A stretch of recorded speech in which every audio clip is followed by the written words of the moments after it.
कई विधायक हैं, हिम्मत है क्या किसी को स्टेज पे हिमांशु को सम्मान दे देने का? एक दादा और एक चाचा, यही दो शख्स ऐसे अनमोल रतन थे जो आज दोनों हमें छोड़ के चले गए। अब इनके लिए ना रहूं तो किनके लिए रहूं। अगर दादा का कोई खबर हम लोग चला दें उनके नेगेटिव में भी, अगर उनके विरोधी कुछ कह रहे हैं तो दादा उसे नोटिस नहीं लिया करते थे। वो कहते थे कि वो पत्रकार है, उसका काम है। आज बड़े छोटे मानसिकता के अब नेता होते हैं, लेकिन दादा का दिल बहुत बड़ा था। ऐसे ही लोग दादा नहीं कहते हैं। समझ नहीं पाया कि इतना बड़ा मंत्री मुझे मुख्य अतिथि बनाने के लिए अपने गांव के लोगों को क्यों कह रहा है। जगह पे जाएगा तो उसका टेलीविजन भी वहां जाएगा और सतनपुर की खूबसूरती टेलीविजन पर आएगी। ये उनकी देखिए कितनी बड़ी सोच थी।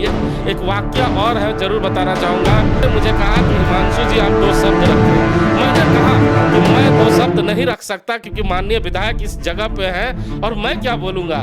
दादा ने तुरंत मुझे मुड़कर कहा कि तुम्हें लोग सुनना चाहते हैं, तुम क्यों नहीं बोलोगे। छीना चौड़ा हो गया। लगा कि कोई अभिभावक अपने बच्चों को आगे बढ़ाने की बातें कर रहा है। सब बोलता है क्या, सुने। अभी जब उन्होंने विस्थापित का आंदोलन किया था और आज पूरा शहर रो रहा है, इसलिए मैं अभावक जब उन्होंने कहा था ये बातें तो मैं अनरस रोने पड़ा था, क्योंकि इतना बड़ा शख्स मुझे कह रहा है कि स्टेज पे बोलने के लिए। ये उन्होंने अपने पीए को कहा कि जाओ धरती पुत्र को बुला के लेके आओ। उनके करीबी जो थे वो सोचने लगे कि धरती पुत्र किसे कहा जा रहा है, कौन से पत्रकार को लेके आओ।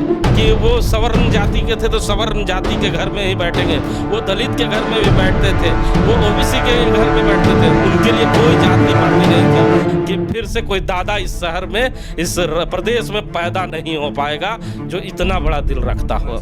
कोई शख्सियत गुजरता है तो उनके अनछुए पहलुओं के वो दृश्य अचानक लोगों के जेहन में ताजा हो जाते हैं। दादा हमारे बीच नहीं रहे, एक युग का अंत हो चुका है, लेकिन बोकारो की गलियों में, बोकारो की सड़कों में, बोकारो के एक एक घरों में दादा की उन यादों को लोग एक बार फिर अपने जेहन में इस समय याद कर रहे हैं। कुछ सुनहरी यादें हमारे चैनल से, हमारे प्रबंध संपादक से भी दादा से जुड़ी हुई है और इस समय हमारे प्रबंध संपादक खुद गजेंद्र प्रसाद हिमांशु जी साथ हैं। उनसे जुड़ते हैं और जानते हैं कि दादा की उन सुनहरी यादों में से कुछ ऐसे पल हमें शेयर करें जिन्हें आज याद कर ये भी मर्माहत हो रहे हैं। सर, अब हमारे बीच हमारे अभिभावक तुल्य दादा नहीं रहे। नहीं, सही बात है शर्मा जी। पूरे झारखंड के अभिभावक नहीं रहे, राजनीति के अभिभावक नहीं रहे, अच्छे खिलाड़ी नहीं रहे, अच्छे नाटक के एक रंगमंच पे जो कलाकार थे वो नहीं रहे। कहा जाता है कि चंदन क्यारी एक सुदूर गांव से चलकर आया एक नौजवान ने राजनीति के गुर तमाम लोगों को सिखाया है। जब मैं पत्रकारिता में आया था तो उस समय दादा कई टाइम के विधायक थे।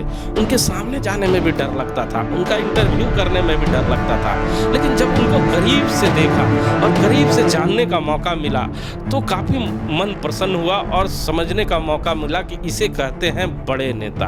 वो छोटी बातों पर ध्यान नहीं दिया करते थे। अगर दादा का कोई खबर हम लोग चला दें उनके नेगेटिव में भी, अगर उनके विरोधी कुछ कह रहे हैं तो दादा उसे नोटिस नहीं लिया करते थे। वो कहते थे कि वो पत्रकार है, उसका काम है। आजकल नेताओं की किसी की आप अगर खबर उल्टी चला दे वो तुरंत नाराज हो जाते हैं। बड़ी छोटे मानसिकता के अब नेता होते हैं, लेकिन दादा का दिल बहुत बड़ा था। ऐसे ही लोग दादा नहीं कहते हैं। शर्मा जी, एक वाक्य है, जरूर आपको कहना चाहूँगा कि मैं उस समय भारत दर्शन और बोकारो दर्शन चलाया करता था और मंदिर मंदिर जाया करता था। दादा भी कभी कभी हो सकता है मेरे प्रोग्राम को देखा करते होंगे और मेरा कभी सौभाग्य नहीं हुआ था कि उनसे मिलूं। मुझे सतनपुर के लोगों ने कहा कि आपको हमारे सतनपुर गांव आना है। मैं जानता था कि सेक्टर 12 की पहाड़ियों के पीछे कोई गांव है जिसे सतनपुर कहते हैं और कहा जाता है कि दादा का गढ़ है। और दादा ने मुझे कहा था उन लोगों को कि आप उन्हें मुख्य अतिथि बना ले, क्योंकि मैं नहीं हूँ, उन्हें बुला ले, वो अगर जाएगा तो कुछ अलग बात होगी। मैं समझ नहीं पाया कि इतना बड़ा मंत्री मुझे मुख्य अतिथि बनाने के लिए अपने गांव के लोगों को क्यों कह रहा है। लेकिन जब मैं उस जगह पे गया और लोगों ने मेरा जोरदार स्वागत किया और जब कार्यक्रम को मैंने टीवी में दिखाया तब लोगों ने सतनपुर गांव की चर्चाएं शुरू की। तब मेरे जहन में एक बात आई कि यूं ही नहीं उन्हें दादा कहा जाता है। वो चाहते थे कि हिमांशु उस जगह पे जाए उस गांव में जाए कि हिमांशु अगर उस जगह पे जाएगा तो उसका टेलीविजन भी वहां जाएगा और सतनपुर की खूबसूरती टेलीविजन पर आएगी। ये उनकी देखिए कितनी बड़ी सोच थी। एक विधायक एक पत्रकार को कह रहा है कि मुख्य अतिथि बनाओ इसे। दादा ने मुझे इस बोकारो शहर में पहली बार अच्छा पत्रकारिता करने के लिए अवार्ड भी दिया था। उसके बाद कई मंचों पे दादा को मैंने मंच शेयर किया है। एक वाकया और है, जरूर बताना चाहूँगा। वो भी मुख्य अतिथि थे, मैं भी मुख्य अतिथि था, और लोगों ने मुझे कहा कि हिमांशु जी आप 2 शब्द रखे। मैंने कहा कि मैं 2 शब्द नहीं रख सकता क्योंकि माननीय विधायक इस जगह पे हैं और मैं क्या बोलूँगा। दादा ने तुरंत मुझे मुड़कर कहा कि तुम्हें लोग सुनना चाहते हैं, तुम क्यों नहीं बोलोगे? बोलो, तुम अतिथि हो, हम भी सुनना चाहते हैं। छीना चौड़ा हो गया। लगा कि कोई अभिभावक अपने बच्चों को आगे बढ़ाने की बातें कर रहा है।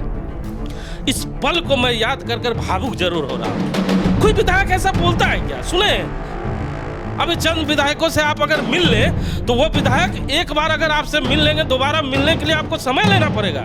लेकिन वो शख्स ये बातें कह रहा था और मैं सुन रहा था। जब उन्होंने विस्थापित का आंदोलन किया था, और आज पूरा शहर रो रहा है, इसलिए मैं भी रो रहा हूं। आप भावुक हो गए हैं, लेकिन उनकी शख्सियत ही ऐसी थी।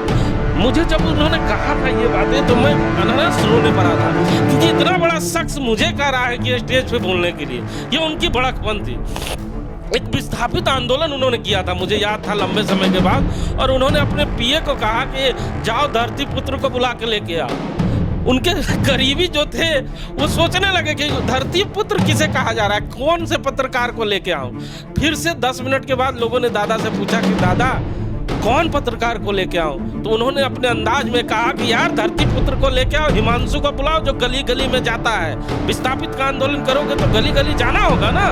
और मैं जब उस जगह पे गया और उस शख्सियत से फिर दोबारा मिला और उनके विचारों को जाना, और पूरे विस्थापित आंदोलन में मैं उनके साथ घूमते रहा, और जो उनका प्रेम देखा लोगों के प्रति, लोग उनसे कैसे जुड़ते थे, उनके लिए चाय कैसे लेके आते थे, और किसी के घर में बैठ के चाय पी लेना। ऐसा नहीं है कि वो सवर्ण जाति के थे तो सवर्ण जाति के घर में ही बैठेंगे, वो दलित के घर में भी बैठते थे, वो ओबीसी के घर में बैठते थे। उनके लिए कोई जाति पाति नहीं थी। एक दादा और एक चाचा, यही 2 शख्स ऐसे अनमोल रतन थे जो आज दोनों हमें छोड़ के चले गए। अब इनके लिए न रहूं तो किनके लिए रहूं। उनकी बातें याद दिलाती है तो आंसू आता है कि कोई विधायक मुझे स्टेज पे सम्मानित करता है। कई विधायक हैं, हिम्मत है क्या किसी को स्टेज पे हिमांशु को सम्मान दे देने का? डरते हैं। लेकिन दादा मुझे स्टेज पे मुख्य अतिथि बनाने के लिए बोला करते थे। मुझे मालूम है ये बातें, इसलिए मैं कह रहा हूँ, इसलिए मैं उनके लिए रो रहा हूँ कि फिर से कोई दादा इस शहर में, इस प्रदेश में पैदा नहीं हो पाएगा जो इतना बड़ा दिल रखता हो।